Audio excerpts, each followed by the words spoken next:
ಉದಯ ಉಡುಗೊರೆಗಳ ಉತ್ಸವ. ಪ್ರತಿದಿನ 5 ಲಕ್ಷ ಬೆಲೆ ಬಾಳೋ ಚಿನ್ನದ ನಾಣ್ಯ 100 ವಿಜೇತರಿಗೆ. ಉದಯ ಧಾರಾವಾಹಿಗಳನ್ನ ನೋಡಿ ಪ್ರಶ್ನೆಗಳಿಗೆ ಉತ್ತರ ಕೊಡಿ. ಉಡುಗೊರೆಗಳ ಸುರಿಮಳೆ ನಿಮ್ಮದಾಗಿಸಿಕೊಳ್ಳಿ. ಉದಯ ಉಡುಗೊರೆಗಳ ಉತ್ಸವ ನಿಮಗಾಗಿ. ರೇವತಿ, ಇವಳು ನಮ್ಮಿಂದ ಏನೋ ಮುಚ್ಚಿಡ್ತಿದ್ದಾಳೆ ಕಣೆ. ನಾಳೆ ಭರತ್ ಅವ್ರು ಬರ್ತಾರಲ್ಲ, ಅವ್ರನ್ನೇ ಕೇಳೋಣ ಬಿಡು. ಸಾಕು, ಸುಮ್ನೆ ಇರ್ರೆ. ಯಾಕೆ ಇವಳನ್ನ ಇಷ್ಟೊಂದು ಗೋಳ್ ಹೊಯ್ಕೋತಾ ಇದ್ದೀರಾ? ಆಯ್ತು ಬಿಡಮ್ಮ. ರೇವತಿ, ಇವಳನ್ನ ನಾಳೆ ವಿಚಾರಿಸ್ಕೊಳ್ಳೋಣ. ಏನೆಲ್ರು ಸಖತ್ ಜಾಲಿಯಾಗಿದ್ದೀರಾ? ಏಯ್, ನೀನ್ಯಾಕೆ ಬಂದೆ ಇಲ್ಲಿಗೆ? ಬಟ್ಟೆ ಮಡ್ಚು ಅಂತ ಹೇಳಿದ್ದೆ ತಾನೆ? ಹೋಗು. ಅಯ್ಯೋ ಅಮ್ಮ, ಅದೆಲ್ಲ ಆಗಿದೆ, ಅದ್ಕೆ ಬಂದೆ.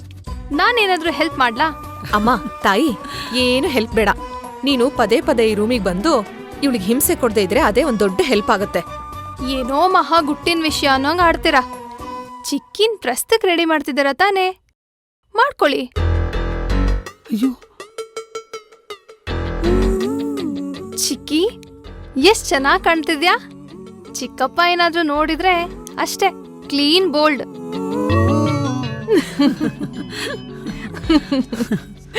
ಏಯ್, ನಿನಗ್ ಹೋಗು ಅಂತ ಹೇಳ್ದೆ ತಾನೆ? ಸರಿ, ಮುಂದುವರ್ಸಿ. ಸುರ್ಬಿನ್ ನೋಡಿದ ತಕ್ಷಣ ನನಗೊಂದು ವಿಷಯ ನೆನಪಾಯ್ತು. ಸುಕನ್ಯನ್ ಮದ್ವೆಯಲ್ಲಿ ನೀನ್ ತುಂಬಾ ಚಿಕ್ಕವಳು. ಅವಳ ಪ್ರಸ್ತುತ ದಿನ ಇವಳು ನನ್ನ ಅಕ್ಕನ ಜೊತೆನೆ ಮಲ್ಕೋತೀನಿ ಅಂತ ಹಠ ಹಿಡಿದ್ ಬಿಡೋದಾ? ಅಯ್ಯೋ ರಾಮ, ಯಾಕೆ ಹೇಳ್ತೀಯಾ? ಇವಳು ಕಣ್ ತಪ್ಸಿ ಸುಕನ್ಯನ್ ರೂಮಿಗೆ ಕಳ್ಸೋಷ್ಟೊತ್ತಿಗೆ ಸಾಕಾಗ್ ಹೋಯ್ತು ನನಗೆ.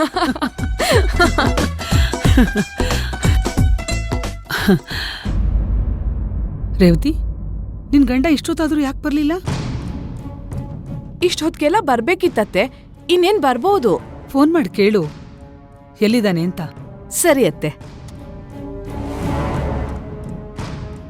ಸುಕನ್ಯಾ, ಹಮ್ಮ, ನೀನ್ ಇವಳನ್ನ ರೆಡಿ ಮಾಡ್ತಿರೋ, ನಾನೀಗ ಬರ್ತೀನಿ.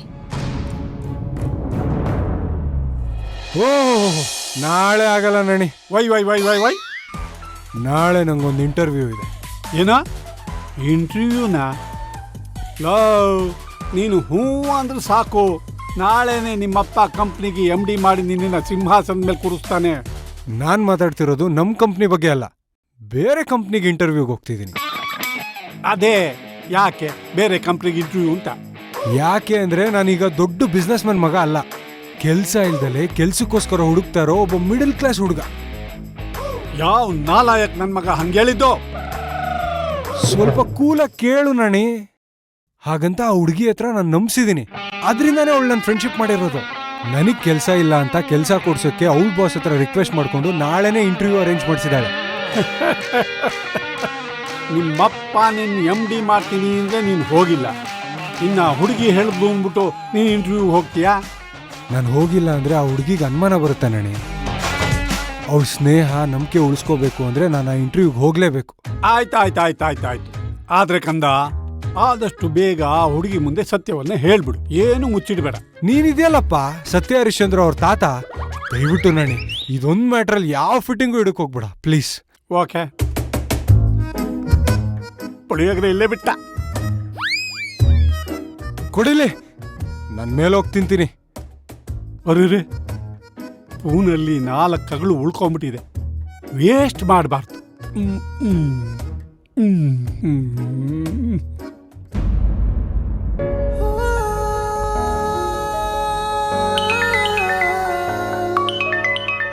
ಓಹ್, ಬಂದ್ರಾ?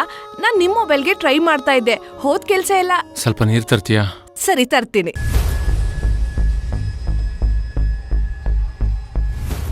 ರೇವತಿ, ಫೋನ್ ಮಾಡಿದೀಯೇನೆ ರಮೇಶಂಗೆ? ರಮೇಶ, ಏನಾಯ್ತು? ಯಾಕೆ ಇಷ್ಟೊಂದು ಸುಸ್ತಾಗಿದೀಯಾ? ಹಾಗೇನಿಲ್ಲಮ್ಮ, ಸ್ವಲ್ಪ ಬಿಸಿಲು ಸುತ್ತಿದ್ನಲ್ಲ, ಆಯಾಸ ಆಗಿದೆ ಅಷ್ಟೇ. ಹೌದಾ? ಅದ್ ಸರಿ, ಹೋದ್ ಕೆಲ್ಸ ಏನಾಯ್ತು? ಕೆಲ್ಸ ಸಿಕ್ತಾ? ಇಲ್ಲ ಅಮ್ಮ, ತುಂಬ ಕಡೆ ವಿಚಾರಿಸ್ದೆ, ಎಲ್ಲೂ ಕೆಲಸ ಸಿಗ್ಲಿಲ್ಲ. ವೈಕುಂಠ, ನಿನಗೆ ಕೆಲಸ ಸಿಗೋವರೆಗೂ ಈ ಮನೇಲಿ ಯಾವ ವಿಚಾರದ ಬಗ್ಗೆ ಯೋಚನೆ ಮಾಡೋ ಹಾಗಿಲ್ವೋ? ಅತ್ತೆ, ಒಂದೇ ದಿನಕ್ಕೆ ಕೆಲ್ಸ ಸಿಕ್ಬಿಡುತ್ತಾ? ಅದು ಈಗಿನ ಕಾಲದಲ್ಲಿ ಕರ್ದು ಕೆಲ್ಸ ಕೊಡೋರು ಯಾರಿದ್ದಾರೆ ಹೇಳಿ? ನಾಳೆನು ಕೆಲ್ಸ ಹುಡ್ಕೊಂಡು ಹೋಗ್ತಾರೆ. ನೀವು ಧೈರ್ಯವಾಗಿರಿ. ಹಾಗಲ್ವೇ ರೇವತಿ, ಈಗಿನ ಪರಿಸ್ಥಿತಿಯಲ್ಲಿ ಇವನು ಕೆಲಸ ಮಾಡೋದು ತುಂಬಾ ಅನಿವಾರ್ಯ. ಅಮ್ಮ, ನಾಳೆ ಹೇಗಾದ್ರೂ ಮಾಡಿ ನಾನು ಕೆಲಸ ಹುಡ್ಕೊಂಡು ಬರ್ತೀನಿ, ಆಯ್ತಾ?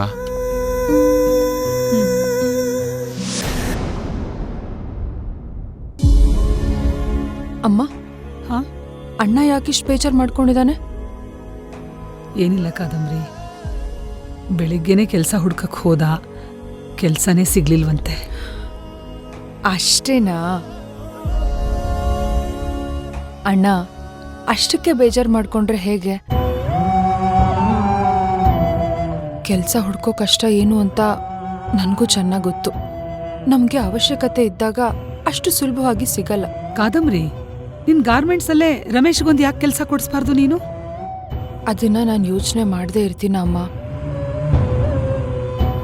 ಆದರೆ ನಮ್ಮ ಗಾರ್ಮೆಂಟ್ಸಲ್ಲಿ ಅಣ್ಣಂಗೆ ಕೆಲಸ ಕೊಡ್ಸೋದಕ್ಕಾಗಲ್ಲ. ಯಾಕಂದ್ರೆ ಒಂದು ಮನೆಯಲ್ಲಿ ಒಬ್ರು ಮಾತ್ರ ಕೆಲಸ ಮಾಡಬೇಕು ಅನ್ನೋ ರೂಲ್ಸ್ ಇದೆ. ಅಷ್ಟಕ್ಕೂ ಮೀರಿ ಬಾಸ್ ಹತ್ರ ಮಾತಾಡಿ ಅಣ್ಣಂಗೆ ಕೆಲಸ ಕೊಡ್ಸಿದ್ರೆ ಅವನು ನನ್ನ ಕೈ ಕೆಳಗೆ ಕೆಲಸ ಮಾಡಬೇಕಾಗುತ್ತೆ. ನನಗೊಂಥರ ಮುಜುಗರ ಆಗುತ್ತೆ ಅಮ್ಮ. ಅದು ನನಗೆ ಇಷ್ಟ ಇಲ್ಲ. ಪರವಾಗಿಲ್ಲ ಕಾದಂಬರಿ, ನಾನು ಬೇರೆ ಕಡೆ ಟ್ರೈ ಮಾಡ್ತೀನಿ. ಎಲ್ಲಾದ್ರೂ ಒಂದು ಕಡೆ ಕೆಲಸ ಸಿಕ್ಕೇ ಸಿಗುತ್ತೆ. ನೀನು ಕೆಲಸ ಸಿಗೋವರೆಗೂ ನನ್ನ ಕೈ ಕಾಲೇ ಆಡಲ್ಲ ಕಣೋ. ಅತ್ತೆ, ಯಾಕೆ ಅಷ್ಟೊಂದು ಟೆನ್ಷನ್ ಮಾಡ್ಕೋತಿದ್ದೀರಾ? ಇವ್ರಿಗೊಂದು ಒಳ್ಳೆ ಕೆಲಸ ಸಿಕ್ಕೇ ಸಿಗುತ್ತೆ. ನೀವು ಧೈರ್ಯವಾಗಿರಿ. ಹೌದಮ್ಮ, ನೀನ್ ಯಾಕೆ ಇಷ್ಟೊಂದು ತಲೆ ಕೆಡಿಸ್ಕೊತಾ ಇದೀಯಾ? ನನ್ನ ಕೈಯಲ್ಲಿ ಕೆಲಸ ಇದೆ ತಾನೇ. ಅಯ್ಯೋ, ನಿಮ್ಗೆಲ್ಲ ನನ್ನ ಆತಂಕ ಯಾಕೆ ಅರ್ಥ ಆಗ್ತಿಲ್ಲ? ರಮೇಶ್ಗೊಂದು ಕೆಲಸ ಸಿಕ್ಕು ಅವ್ನು ಸಂಪೂರ್ಣವಾಗಿ ಮನೆ ಜವಾಬ್ದಾರಿ ತಗೊಂಡ್ಮೇಲೆ ತಾನೆ ನಾವು ನಿನ್ನ ಮದುವೆ ಬಗ್ಗೆ ಯೋಚನೆ ಮಾಡೋಕ್ಕಾಗೋದು. ಅಮ್ಮ, ನೀನು ಕಾದಂಬರಿ ಮದುವೆ ಬಗ್ಗೆ ಟೆನ್ಷನ್ ಮಾಡ್ಕೊಳ್ಬೇಡ, ನಾನು ಇದೀನಿ. ಅಣ್ಣ, ನೀನಿಷ್ಟು ಧೈರ್ಯವಾಗಿ ಮಾತಾಡ್ತಿರೋದನ್ನ ನೋಡ್ತಾ ಇದ್ರೆ ನನಗೆ ತುಂಬಾ ಖುಷಿ ಆಗ್ತಿದೆ. ಅಮ್ಮ, ನೀನು ಸಮಾಧಾನವಾಗಿರು. ನನಗೆ ಗೊತ್ತಿರೋ ಕಡೆ ಕೆಲ್ಸದ ಬಗ್ಗೆ ವಿಚಾರಿಸ್ತೀನಿ. ಹಾ ರಮೇಶ, ಶೆಟ್ರಂಗಡಿಯಲ್ಲಿ ಯಾಕೋ ಕೇಳಬಾರ್ದು ಕೆಲ್ಸನ? ಆಯ್ತಮ್ಮ, ನಾಳೆ ಅಲ್ಲೂ ಹೋಗಿ ಕೇಳ್ತೀನಿ, ಆಯ್ತಾ? ಅಣ್ಣ, ನೀನು ರೆಸ್ಟ್ ಮಾಡು. ತುಂಬಾ ಸುಸ್ತಾಗಿದ್ಯಾ ಅನ್ಸುತ್ತೆ. ಅದಕ್ಕೆ ಅದಿತಿ ಅಕ್ಕ ಎಲ್ಲಿ? ರೂಮಲ್ಲಿ ರೆಡಿ ಆಗ್ತಿದ್ದಾಳ ಕಾದಂಬರಿ. ಸರಿ, ನಾನು ಹೋಗೋಳ್ನ ಮಾತಾಡ್ಸ್ಕೊಂಡು ಬರ್ತೀನಿ. ರೇವತಿ, ಹಾ,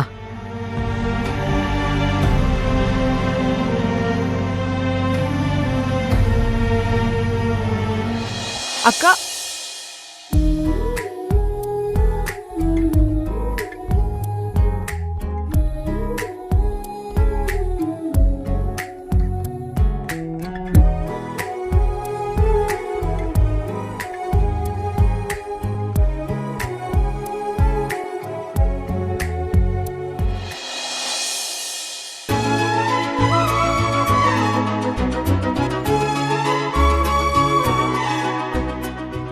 ತುಂಬಾ ಚೆನ್ನಾಗಿ ಕಾಣಿಸ್ತಿದ್ಯಾ ಅಕ್ಕ.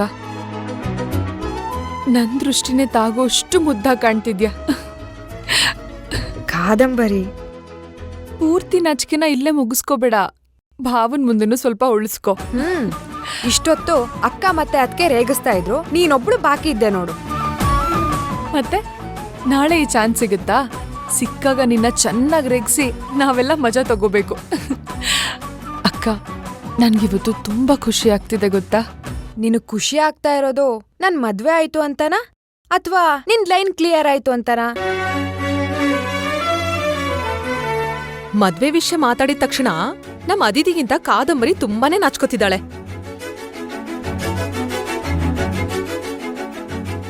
ನನ್ನನ್ನ ರೇಗ್ಸೋದಿಕ್ಕೆ ಇನ್ನೂ ತುಂಬಾ ಟೈಮ್ ಇದೆ.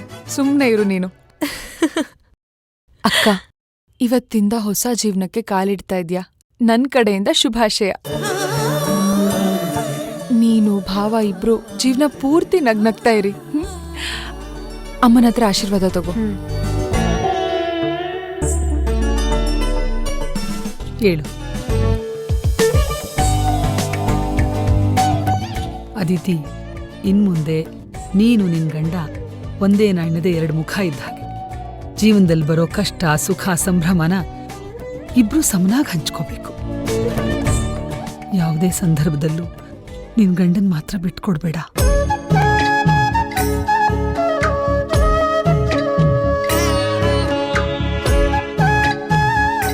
ಅತ್ಗೆ, ಅಣ್ಣ ಎಲ್ಲಿ? ಅವರು ಹೊರಗಡೆ ಕೂತಿದ್ದಾರೆ. ಅವನಿಗೆ ನನ್ ಮೇಲಿನ ಕೋಪ ಕಮ್ಮಿ ಆಗಿಲ್ವಾ?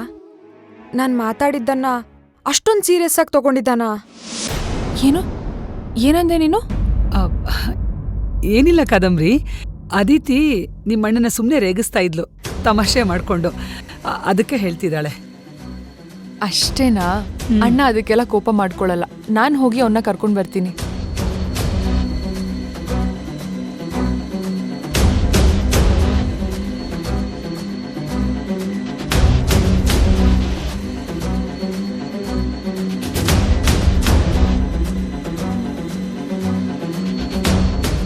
ಅಣ್ಣ,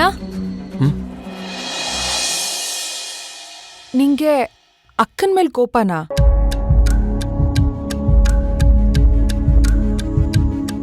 ಪಾಪ, ಗೊತ್ತಿಲ್ದೆ ಏನೋ ತಮಾಷೆ ಮಾಡಿರ್ತಾಳೆ, ಅಷ್ಟಕ್ಕೆ ಕೋಪ ಮಾಡ್ಕೊಂಡ್ರೆ ಹೇಗೆ? ಅದು ಹಾಗಲ್ಲ ಕಾದಂಬರಿ. ಕೋಪನಾ ನನಗೆ ನನ್ನ ತಂಗಿ ಮೇಲೆ ಇಲ್ವಲ್ಲ. ಮತ್ತೆ ಬಾ ನನ್ ಜೊತೆ, ಅಕ್ಕಂಗೆ ಆಶೀರ್ವಾದ ಮಾಡ್ಬೇಕು. ನಡಿ. ಅದಿತಿ, ರಮೇಶ ನೀನ್ ಹೇಳಿರೋದಕ್ಕೆ ಬೇಜಾರು ಮಾಡ್ಕೊಂಡಿರಲ್ಲ, ಬರ್ತಾನವನು. ಯಾಕೆ ಚಿಂತೆ ಮಾಡ್ತಿದೀಯಾ? ಅದಿತಿ, ಅಣ್ಣ, ನಿನ್ ಮನ್ಸಲ್ಲೇನು ಇಟ್ಕೋಬೇಡ. ನಾನೇನಾದ್ರೂ ತಪ್ಪು ಮಾತಾಡಿದ್ರೆ ದಯವಿಟ್ಟು ನನ್ನನ್ನು ಕ್ಷಮಿಸು. ಆಶೀರ್ವಾದ ಮಾಡಣ್ಣ. ನಗ್ನಗ್ತಾ 100 ಕಾಲ ಸುಖವಾಗಿ ಬಾಳಮ್ಮ. ಥ್ಯಾಂಕ್ಸ್ ಅಣ್ಣ.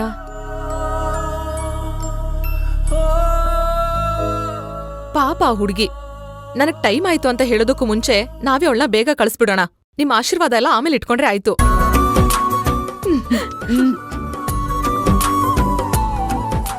ಅದಿತಿ, ಈ ಹಾಲನ್ನ ನೀನ್ ಒಬ್ಳೆ ಕುಡಿಬೇಡ. ನಿನ್ ಗಂಡನ್ ಜೊತೆ ಹಂಚ್ಕೊಂಡ್ ಕುಡಿ, ಆಯ್ತಾ? ರೇವತಿ, ಸರಿ ಅತ್ತೆ, ಬಾ.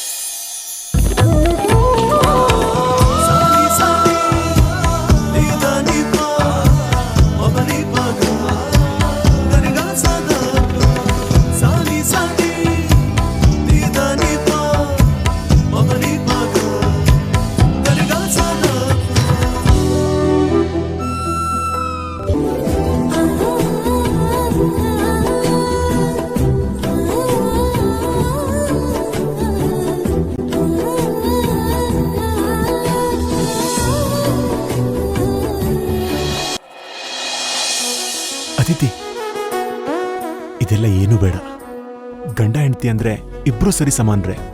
ಒಬ್ರು ದೊಡ್ಡೋರು ಒಬ್ರು ಚಿಕ್ಕೋರು ಅನ್ನೋ ಭಾವನೆ ನಮ್ಮ ಮಧ್ಯೆ ಯಾವತ್ತೂ ಬರಬಾರ್ದು. ಕೂತ್ಕೋ.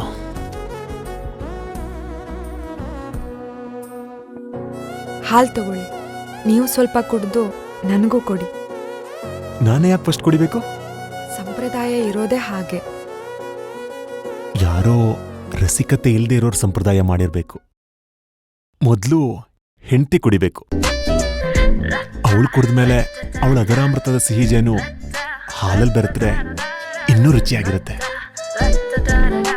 ಭರತ್, ಸುಮ್ಮನೆ ನಾನು ಹೇಳ್ದಾಗ ಮಾಡಿ.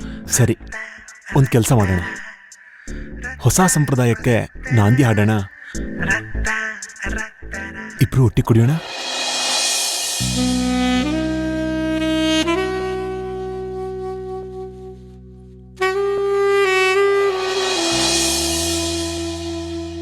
ಮಾತನಾಡಿ ಮಾಯವಾದೆ, ನಿಂಗೆ ಕಾದಿನ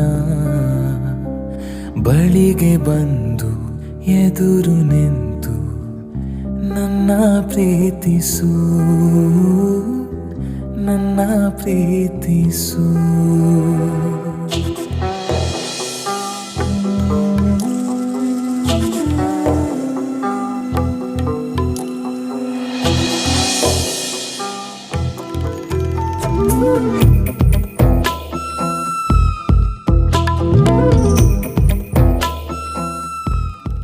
ಸರಿ, ಈಗ ಹೇಳು, ನೀ ಏನೇನ್ ಕನಸುಗಳನ್ನು ಕಟ್ಕೊಂಡಿದೀಯಾ? ನಿಂಗೆ ಕಾದಿನ ಬಳಿಗೆ ಬಂದು ಎದುರು ನಿಂತು ನನ್ನ ಪ್ರೀತಿಸು. ನೀವ್ ಯಾವಾಗ್ಲೂ ನನ್ ಜೊತೆನೇ ಇರ್ಬೇಕು. ವಿರಹ ಅನ್ನೋದು ನಮ್ಮ ಮಧ್ಯೆ ಯಾವತ್ತೂ ಬರಲೇಬಾರ್ದು. ನಮ್ದೇ ಆದ ಪ್ರಪಂಚದಲ್ಲಿ ನಾವು ಆರಾಮಾಗಿ ತೇಲಾಡ್ತಾ ಇರ್ಬೇಕು. ನಾನು ಯಾವಾಗ್ಲೂ ನಿನ್ ಜೊತೆನೇ ಇದ್ರೆ ಡ್ಯೂಟಿ ಮಾಡೋದು ಯಾವಾಗ? ಒಂದ್ 6 ತಿಂಗಳು ರಜೆ ಹಾಕಿ. ಅದಿತಿ, ನೀನೊಬ್ಬ ಸೈನಿಕನ ಹೆಂಡತಿ ಅನ್ನೋದನ್ನ ಯಾವತ್ತೂ ಮರಿಬೇಡ. ಅಷ್ಟೆಲ್ಲ ರಜೆ ಸಿಗಲ್ಲ. ಮೋರೋವರ್, ನಾವು ಬೇಕು ಅಂದಾಗ್ಲೂ ರಜೆ ತಗೊಳಕ್ಕಾಗಲ್ಲ. ಮತ್ತೆ ನೀವಿಲ್ದೆ ನಾನೊಬ್ಳೆ ಹೇಗಿರೋದು? ನನ್ನನ್ನು ನಿಮ್ ಜೊತೆ ಕರ್ಕೊಂಡು ಹೋಗಿ. ನಾನು ಈಗಿರೋ ಜಾಗ ಅಷ್ಟು ಸೇಫ್ ಅಲ್ಲ. ಬೇರೆ ಜಾಗಕ್ಕೆ ಪೋಸ್ಟಿಂಗ್ ಆದ ಕೂಡಲೇ ನಿನ್ನನ್ನು ಕರ್ಕೊಂಡೋಗ್ತೀನಿ.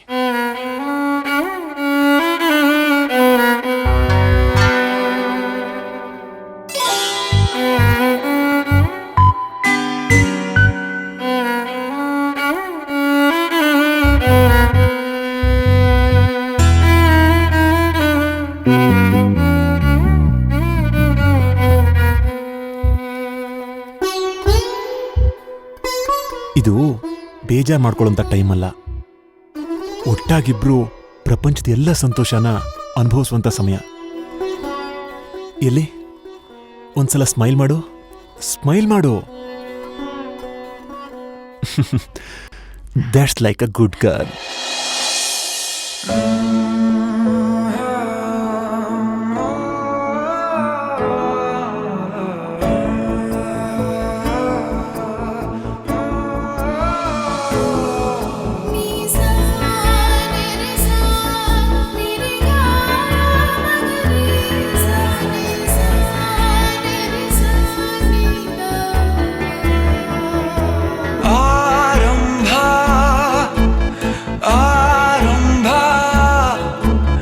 ಹೊಸದಾದ ಮಿಲನ ಆರಂಭ ಆರಂಭ ನವಿರಾದ ಕಥನ ಮನಸ್ಸೆಂಬ ಕೂಡಲಿ ಸಿಹಿಯಾದ ಹಾವಳಿ ಇದಕ್ಕೆ ಏನೆಂದು ನಾ ಹೇಳಲಿ.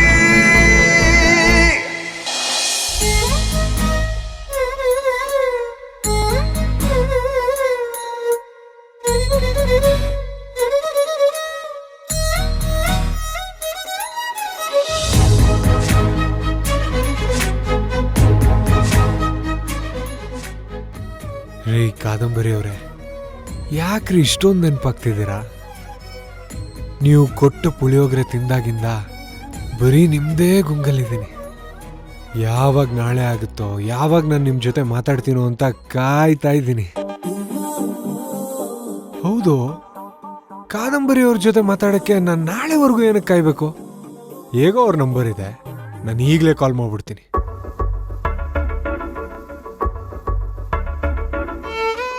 ಇಷ್ಟೊತ್ತಿನಲ್ಲಿ ಯಾಕೆ ಕಾಲ್ ಮಾಡ್ತಿದ್ದೀರಾ ಅಂತ ಬೈದ್ಬಿಟ್ರೆ? ಅವ್ರು ತುಂಬ ಒಳ್ಳೆ ಹುಡುಗಿ, ಆ ಥರ ಎಲ್ಲ ಬೈಯಲ್ಲ. ಕಾಲ್ ಮಾಡೇ ಬಿಡೋಣ.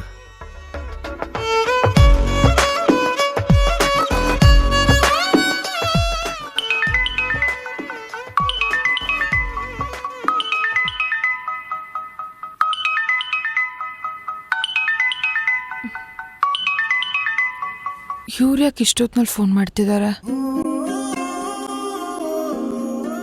ಹಲೋ ಹಲೋ ಕಾದಂಬರಿ ಅವರೇ, ನಾನು ದಿಗಂತ್. ಗೊತ್ತಾಯ್ತು, ಹೇಳಿ. ಏನು ಇಷ್ಟೊತ್ತಿನಲ್ಲಿ ಫೋನ್ ಮಾಡಿದ್ದೀರಾ?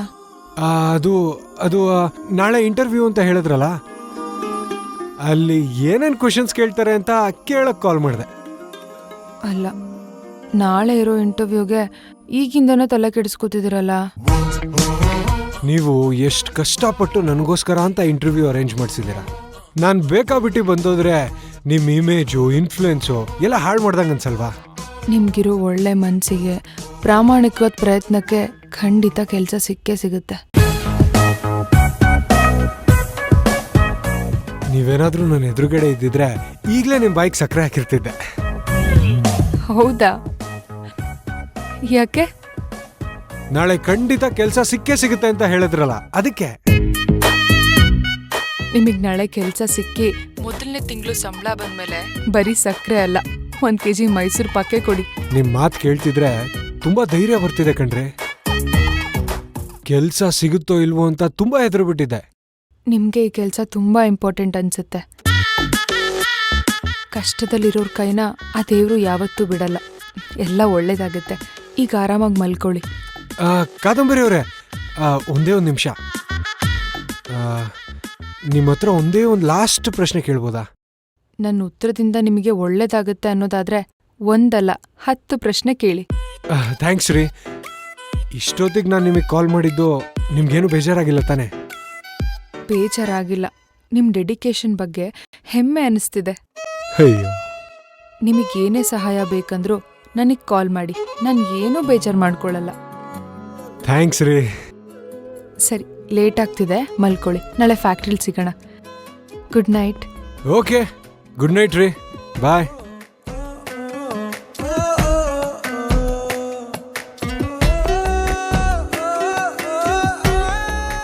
ಇವ್ರ ಜೊತೆ ಮಾತಾಡ್ತಿದ್ರೆ ಇಂಟರ್ವ್ಯೂ ಪಾಸ್ ಮಾಡಿ ಕೆಲಸ ಮಾಡ್ತಾ ಹಾಯಾಗಿ ಇವ್ರ ಜೊತೆನೇ ಇದ್ಬಿಡ್ಬೇಕು ಅನಿಸ್ತಿದೆ. ರೀ ಕಾದಂಬರಿ ಅವರೇ, ನನ್ನನ್ನು ಕಳ್ಳ ಅನ್ಕೊಂಡು ನೀವೇ ನನ್ನ ಮನ್ಸು ಕದ್ದು ದೊಡ್ಡ ಕಳ್ಳಿ ಆಗ್ಬಿಟ್ರಲ್ರಿ.